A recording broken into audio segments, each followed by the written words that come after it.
Середина ХХ століття. Черкаси зафіксовані у кінохроніці тих часів. Велике місто на березі великої річки Дніпро, яка приваблює тисячі туристів звідусіль.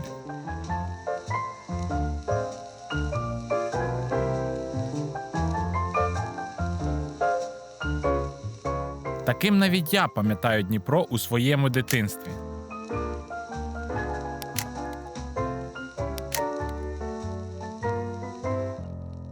Черкаси у нас он там, а це Будищанська об'єднана територіальна громада, передмістя обласного центру, той самий берег Дніпра, який роками був місцем відпочинку для сотень тисяч.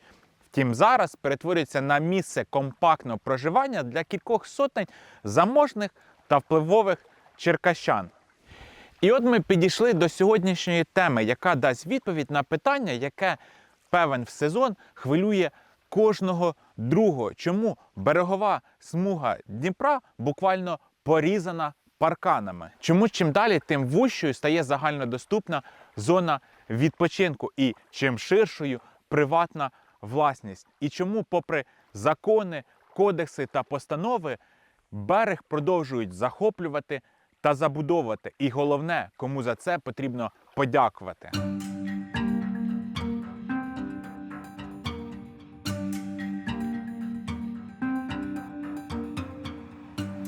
Коштовні автівки щоранку їдуть у бік Черкас і щовечора повертаються назад. Люксові BMW та Audi, елітні рейндж-ровери та лексуси. Саме такий автопарк можна побачити ось тут, на цій дорозі, просто посеред лісу. BMW, Audi та лексуси місцевих бізнесменів, рейндж-ровер – депутата. І це далеко не весь трафік ціною у мільйони доларів. Що вони всі тут роблять? Невже живуть у наметах та кемпінгах?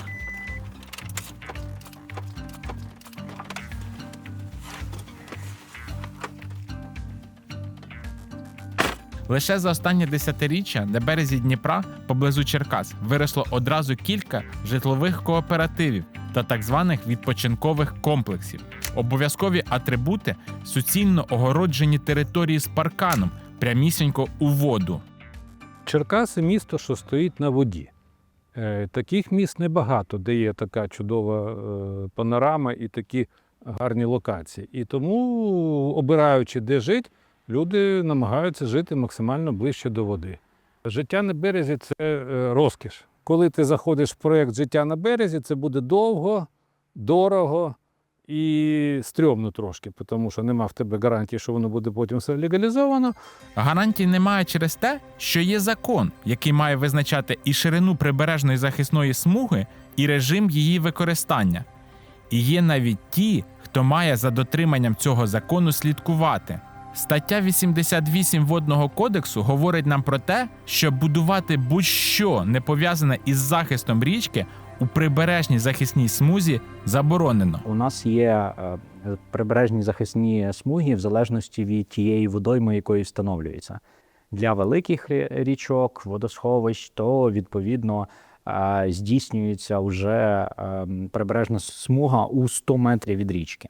Але якщо ми знов-таки поглянемо на ті чи інші моменти, ми зможемо сміло побачити, що цієї смуги 100 метрів мало хто дотримується. Ідея в тому, що в цих прибережних смугах має зберігатись природний рослинний покрив, який буде виконувати так звану буферну функцію і убезпечувати водойми від потрапляння різних забруднюючих речовин. Тобто всі споруди, крім якихось гідротехнічних споруд чи там портових будівель, нас оборонено створювати в прибережній захисній смузі саме для того, щоб зберегти якість питної води. Крім того, у питанні забудови прибережної смуги є ще одна важлива і чуттєва площина – свобода пересування. Мальовнича Україна – це прям наш такий образ, наш символ і вільного доступу до води. Тобто мені здається, що головне, що порушує така забудова – це вільний доступ до води. Тобто те, що українці вважають своїм природним правом. Ніхто не може мені заборонити підійти до води. А якщо це приватна територія, то я не можу підійти до води. Берег Дніпра, село Сокирна.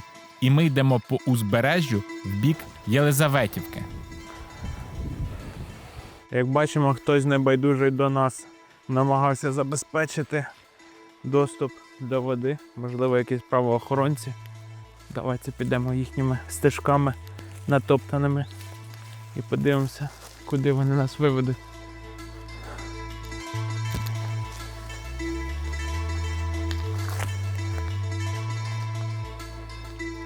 Парадокс цього місця у тому, що воно доволі контрастне. Комплекси вартістю у мільйони доларів знаходяться по сусідству з закинутими, здається, нікому не потрібними об'єктами, якось ця база, на якій я відпочивав в дитинстві. Проходимо базу відпочинку місцевого університету і стикаємось із охоронцем. Чому не можна? Заборонено. А хто заборонив? Ну це ж... Що? Хазяїн. Хазяїн, а хто господар хазяїн? Ну, я вам розказувати не буду. Та ні, це ж таке. Ми, в принципі, зрозуміли, що це. І тут по сусідству теж. Є такі люди, що краще сюди не заходити. Краще не заходить сюди. Чоловік намагається нам заборонити знімати. І ми розуміємо чому. Далі суцільна приватна власність. Від пляжу до першої перешкоди ми пройшли трохи більше 1 кілометра. І за цим парканом розпочинається ціла плеяда аналогічних конструкцій, які обмежують доступ до води. І судячи з усього, на цьому місці подорож охочих прогулятися по береговій смузі Дніпра в Сокирній і закінчується. Давайте ж тепер розбиратися, чому так. Далі на березі Дніпра можна розгледіти різні зразки парканного мистецтва. От, наприклад, звичайна металева сітка. А ось оригінальний паркан із туй. Утім, той, що нам найбільше запам'ятався, розташований на лівому березі Дніпра, у Кеденій горі, поблизу Золотоноші. Тут колись будував собі маєток екс-мер Черкас та втікач-регіонал Володимир Олійник. Нині він зареєстрований на його дружину. Сегодня Украиной правят моральные уроды. Когда вот нынешняя власть захватила государственную власть путем переворота, она убедила общество, что все сделали по закону. Ну, во-первых, Украина потеряла государство с 2014 года. Частину майна родини Олійника на березі Дніпра у жовтні 2025 року конфіскували на користь держави. Втім, поки не все. Мова про гараж, котельню і земельну ділянку, на якій вони розміщені. Набудував у свій час Олійник тут багато.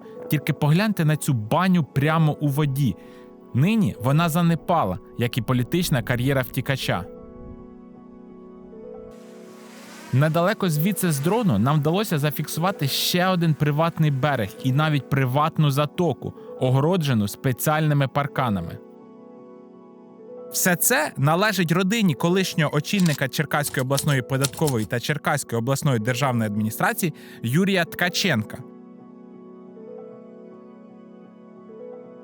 Показовим є те, що навіть Олійнику, якого вже 10 років немає в Україні і який веде антиукраїнську діяльність на території агресора, за цей час так і не демонтували паркан. Тобто не було ані рішення суду, ані його виконання. Принаймні, цей паркан досі у воді, як і багато років тому. Передбачена адміністративна відповідальність відповідно до статті 60 Кодексу України про адміністративні правопорушення. Розмір штрафу складає від 3400 гривень до 6800 гривень. Орган місцевого самоврядування надає вимогу в 10-денний термін усунути. Якщо не здійснюють ці дії, тоді вже повинен займатися орган місцевого самоврядування.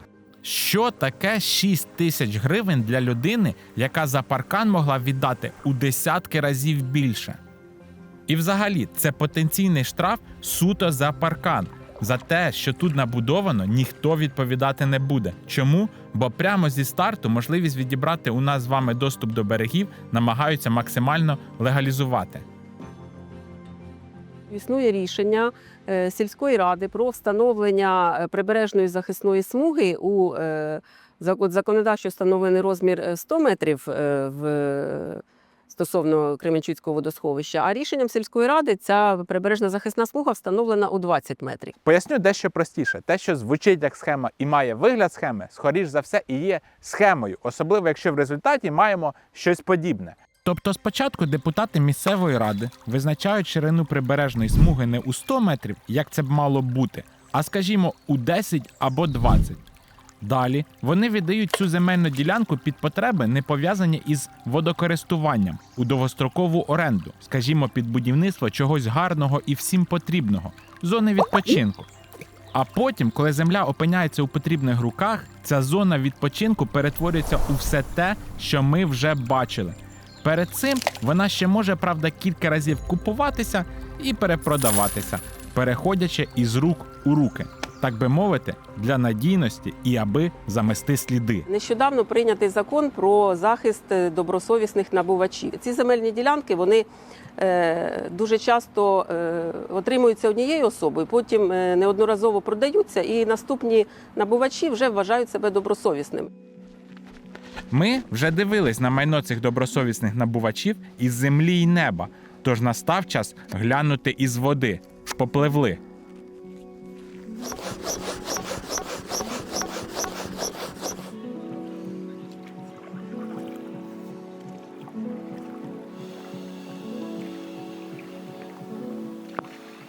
Це так званий агрокаскад, житло для справжньої еліти, черкаської еліти, політики, бізнесмени, всі тут.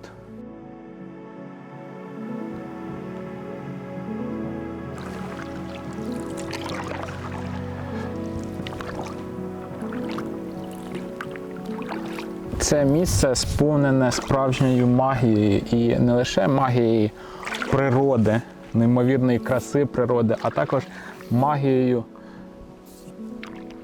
своєрідної юридичної еквілібристики, чи навіть не знаю, як це назвати, це можливість легально жити у місті, де легально жити, здавалося б, заборонено. Ще у 2007 році Свідівоцька сільська рада встановила для цього кооперативу прибережну захисну смугу у розмірі 10 та 20 метрів, затвердивши відповідний проект землеустрою. Прокурори намагалися скасувати це рішення. Втім, суд став на бік сільради. Як зазначив експерт, на рішення якого посилається суд, попри норму із Водного кодексу, останнє слово за місцевими депутатами. Хочуть 10 метрів замість 100? Хай буде так. Долю цього місця вирішили фактично 12 місцевих депутатів. Це судове рішення майже 15-річної давнини запустило процес забудови довкола і гарантувало майбутнім власникам житла біля води відсутність питань з боку правоохоронців.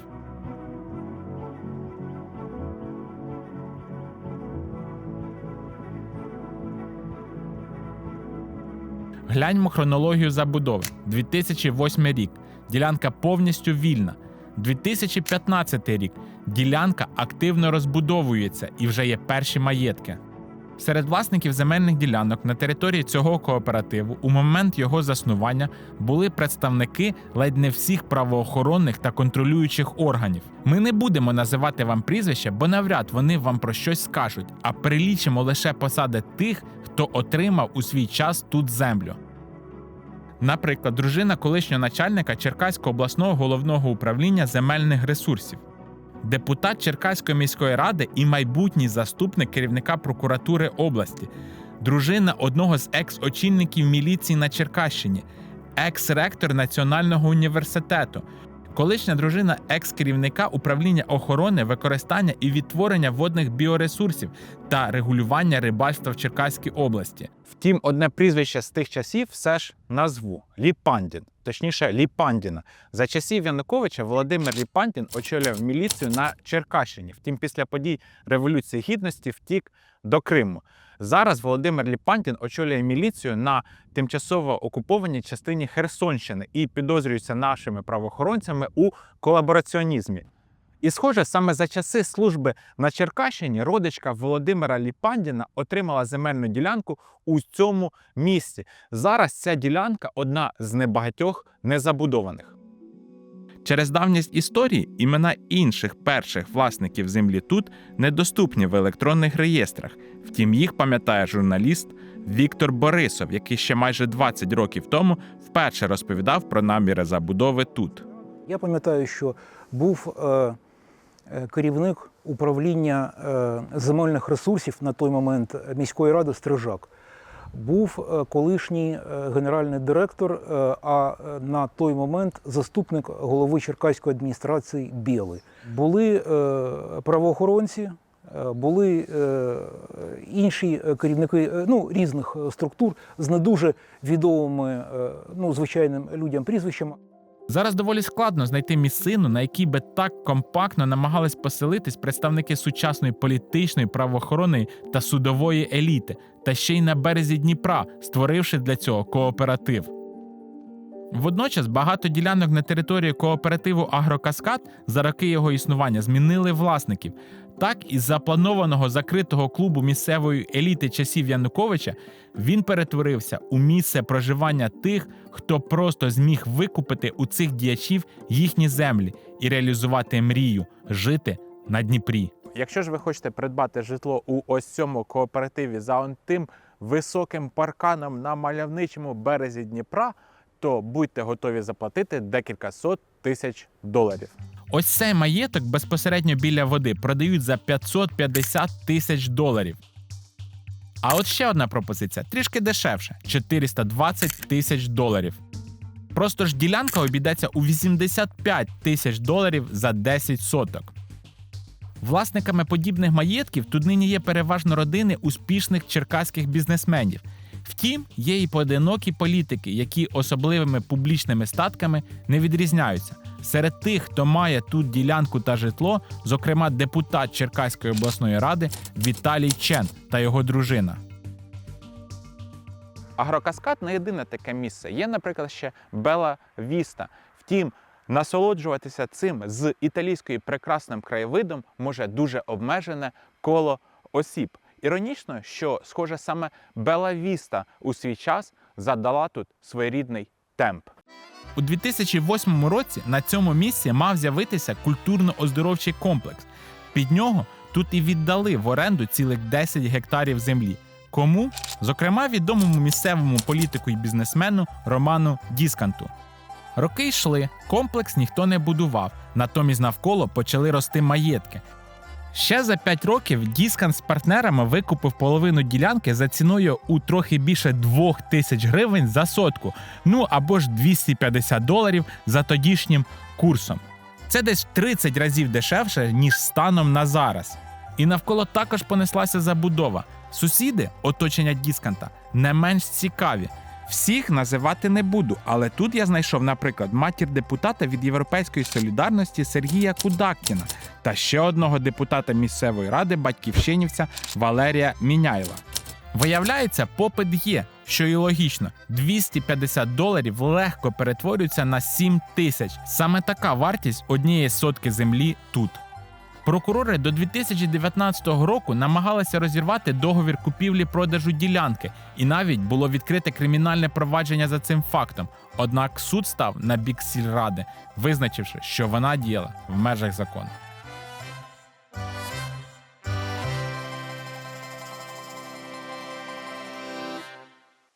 Наймолодший кооператив на береговій лінії Рів'єра Клаб, або ж офіційно товариство Лісова казка. Будинки тут почали активно з'являтися в останні кілька років, вже фактично після початку повномасштабного вторгнення. Ось такою була ця ділянка у 2020 році, а ось такий вигляд вона має зараз. Видно облаштовану спільну зону відпочинку.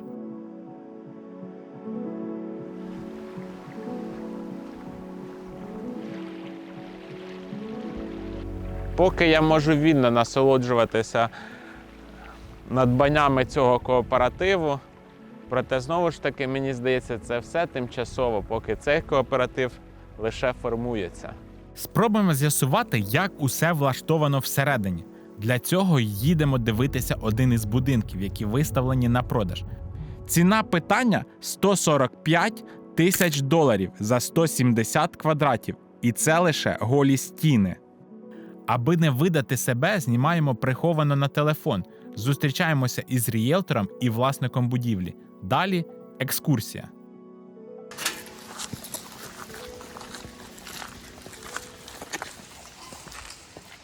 Два роки тому, та навіть тут нічого, 2 роки тому навіть отак було бур'яни. І оцього не було. Життя біля води має свої нюанси. Наприклад, у цьому кооперативі досі не проведений газ, а тариф на світло комерційний, тому що за документами це зона рекреації, а не постійного проживання. А що по документах тут? Що не буде якихось від прокуратури моментів? Тут не буде, тут Значить, ділянка приватизована. Ділянка, ну, тобто цей будинок Треба- вводиться на вас, на... Ну, зразу ви можете його приватизувати, ввести в експлуатацію.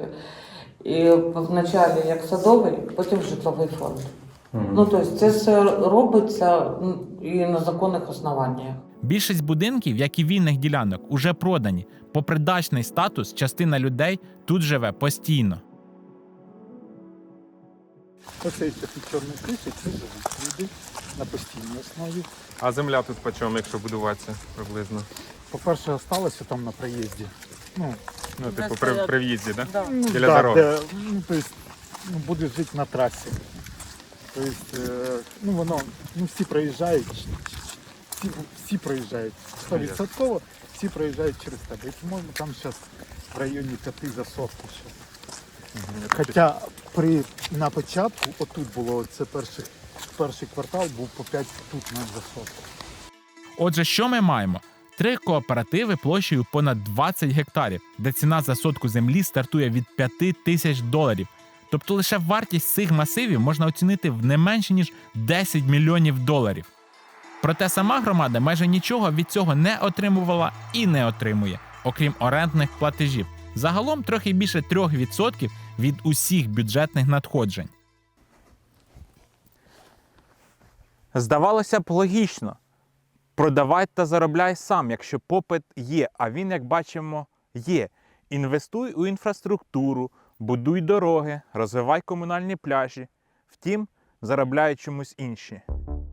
Поява цих кооперативів була б неможливою без рішень місцевих депутатів. Саме вони змінювали і змінюють цільові призначення, а також не встановлюють передбачені водним кодексом межі прибережної захисної смуги. Нині Будищанською громадою керує секретарка місцевої ради Наталія Токаренко. Кілька тижнів намагаємось домовитись із нею про відеокоментар. Алло, доброго дня, пані Наталя. Добрий день. Зручно говорити? Стосовно чого? Кажіть, я на лікарняному. Там ви спілкувалися з колегою з моїм з приводу коментаря, відеокоментаря. Я все-таки хотів би, чи могли б ми його записати з вами якось, щоб це було на Я відео. вже говорила, я зараз хворію. У нас є теж певні питання. Я з земельним відділом вас контактую. Давайте якщо тоді. так говорить, і тоді ви з ним зв'яжетесь, і буде надано вам те, що ви хочете, який відеоматеріал.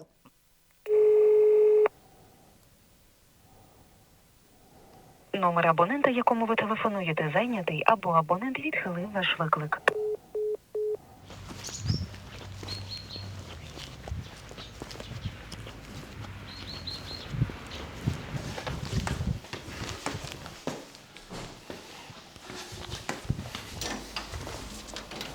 Доброго дня. А ми можемо з вами поспілкуватися? Чому? А чому?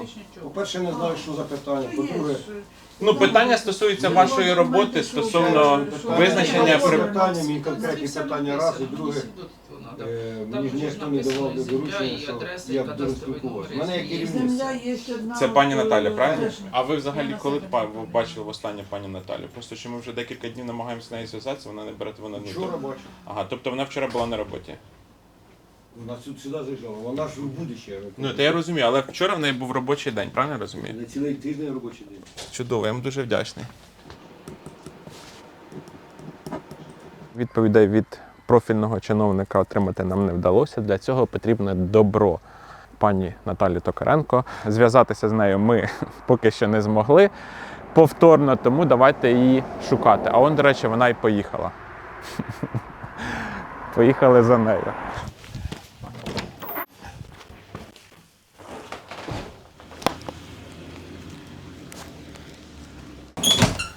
Тук-тук, доброго дня. А ви не підскажете, пані Наталі сьогодні немає?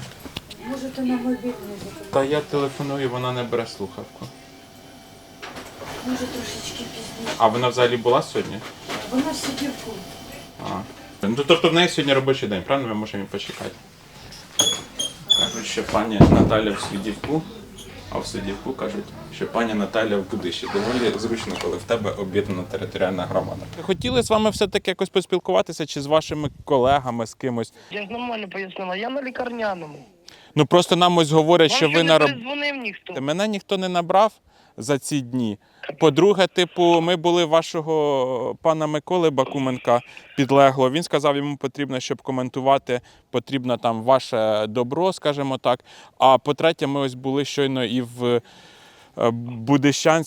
Будищі, і в Свідівку. Нам всі сказали, що ви на роботі, тільки сказали, що в Будищі, що ви в Свідівку, а в Свідівку, що ви в Будищі. І що ви були сьогодні на роботі. Круто, ви працюєте, звісно, питань немає. Добре. По Зараз я відео. наберу Бакуменка. Да. Я взагалі давала номер, я не пам'ятаю, що він нам не передзвонив. Ну, він сказав, що йому ніхто нічого Зараз не я його говорить. наберу. Угу. Ну добре, тоді, будь ласка, наберіть, скажіть, ми зараз до нього під'їдемо та поспілкуємося і все, закриємо це питання. Можна камеру виключити? Дивіться, Камеру виключити? Камеру виключити, будь ласка. Ми на робочому Камеру дивіться, ви в публічному місці, ми працюємо. Ну, дайте мені, будь ласка, ручку, листочок, я вам напишу ці запитання. Я підготуюся, а потім поспілкуюся.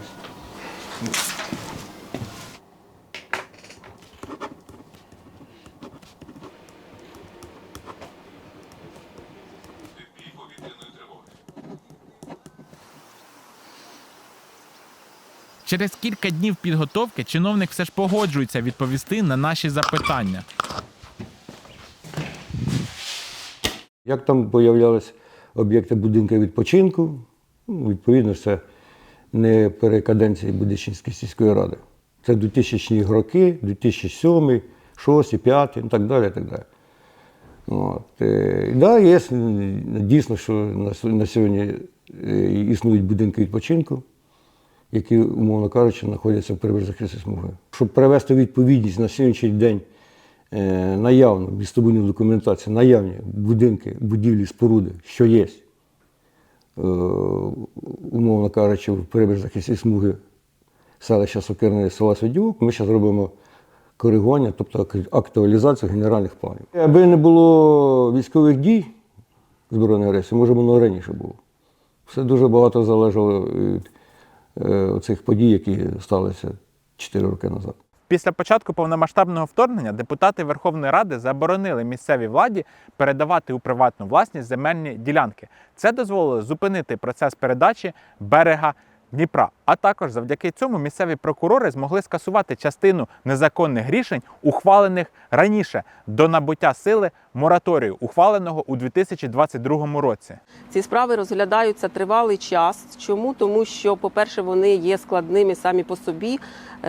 Великий обсяг доказової бази, проводяться дослідження, геодезичні обстеження, судами призначаються експертизи земельно-технічні з метою встановлення чи спростування факту знаходження земельної ділянки в межах прибережно-захисної смуги. Плюс відповідачі затягують розгляд таких справ, вони не зацікавлені позбутися цих ділянок, вони оскаржують рішення, вони заявляють клопотання, тобто ці справи слухаються, можна сказати, роками. Може здаватися, що проблема забудови прибережної смуги суто українська. Проте вона притаманна й іншим європейським країнам, говорить еколог Богдан Кученко.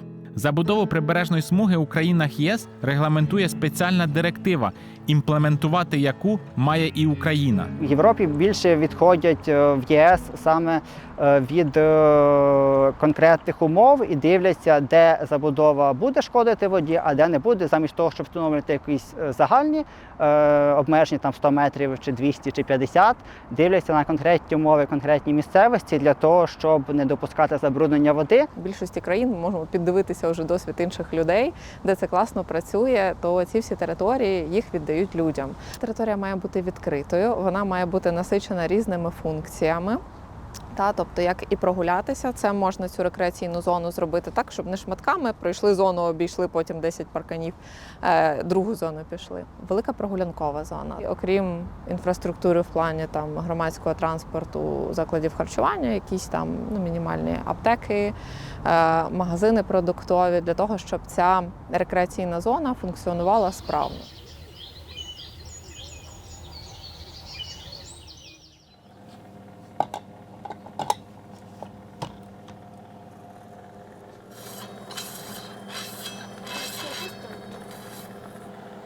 У моєї родини є коштовна реліквія, яка передається від покоління до покоління. І зараз вона буквально у моїх руках. Мова про ось цю золоту каблучку. Її цінність не у її вартості. Ні, це не якесь коштовне карт'є. Її цінність у символізмі для кількох поколінь моєї родини. І тепер у мене у самого є вибір.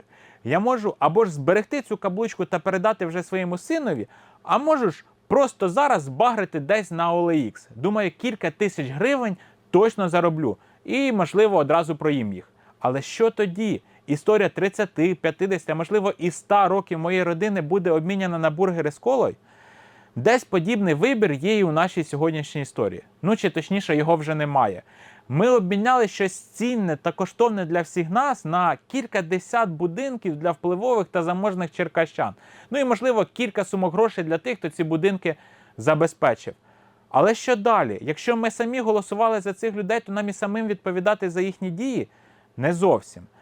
Теоретично, каблучку я можу викупити назад. Власне, тиском, розголосом, заявами ми можемо повернути те, що ще принаймні не залите бетоном та не забите сваями. Для цього потрібно не обходити десятими дорогами набудовані паркани, а викликати поліцію. Також потрібно не шукати собі нових місць для відпочинку, тому що все забудували негідники, а потрібно звертатися до місцевої влади. І робити це потрібно не комусь одному, а нам всім. Цю каблучку я обов'язково збережу та передам своєму синові, як і цю історію, яку вам рекомендую сприймати, у тому числі, як і інструкцію.